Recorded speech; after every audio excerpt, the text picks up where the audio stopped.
ನೀವು ಇವತ್ತಿಂದ ಏನು ಮಾಡಬೇಕು, ಊಟನ ಹುಡುಕಬೇಕು. ಮತ್ತು ಮೊದಲನೇ ಚಿಕ್ಕ ಮೊಲ ಏನಿರುತ್ತೆ ಅದು ತುಂಬಾ ಅದಕ್ಕೆ ಬೇಸರ. ಎರಡನೇದು ಏನಿರುತ್ತೆ, ಅದೆಲ್ಲವನ್ನು ಹುಡುಕಿ ಊಟವನ್ನು ಸಂಗ್ರಹಿಸ್ತಾ ಇರು. ಎರಡೂ ಮೊಲಗಳು ಚಿಕ್ಕ ವಯಸ್ಸಲ್ಲಿ ಏನು ಮಾಡ್ತವೆ, ಅಥವಾ ಅವ್ರ ಚಿಕ್ಕ ಗುಡಿಸಿನಲ್ಲಿ ಊಟವನ್ನು ಸಂಗ್ರಹಿಸಬಹುದಾಗಿರ್ಬೋದು ಕಲಿಯುತ್ತೆ. ಒಂದು ದಿವಸ ಏನಾಗುತ್ತೆ, ಜೋರಾಗಿ ಮಳೆ ಬರುತ್ತೆ. ಅವಾಗ ಯಾರಿಗೂ ಊಟ ಇರಲ್ಲ. ಆದರೆ ಇವೆರಡು ಮೊಲ ಈಗ ಸ್ವಲ್ಪ ದೊಡ್ಡವಾಗಿರುತ್ತೆ.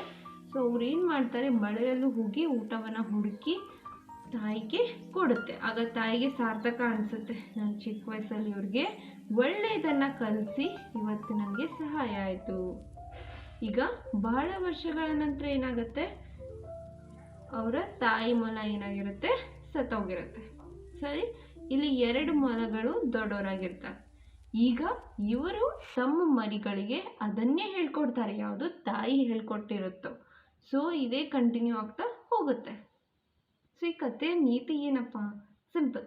ಏನಂತಂದರೆ, ಒಬ್ಬ ತಾಯಿ ತನ್ನ ಮಕ್ಕಳಿಗೆ ಸರಿಯಾದನ್ನು ಹೇಳ್ಕೊಟ್ರೆ ಮಕ್ಕಳು ಅದನ್ನು ಸರಿಯಾಗಿ ಕಲ್ತ್ಕೊಂಡು ಏನಾದರೂ ಒಂದು ಒಳ್ಳೆಯದಕ್ಕೆ ಉಪಯೋಗ ಆಗುತ್ತೆ. ಸೊ ತಾಯಿಯೇ ಮೊದಲ ಗುರು ಅಂತ ಹೇಳ್ತಾರೆ. ಸರಿ, ಇದು ಒಂದು ಚಿಕ್ಕ ಮೊಲದ ಕತೆ. ಧನ್ಯವಾದ.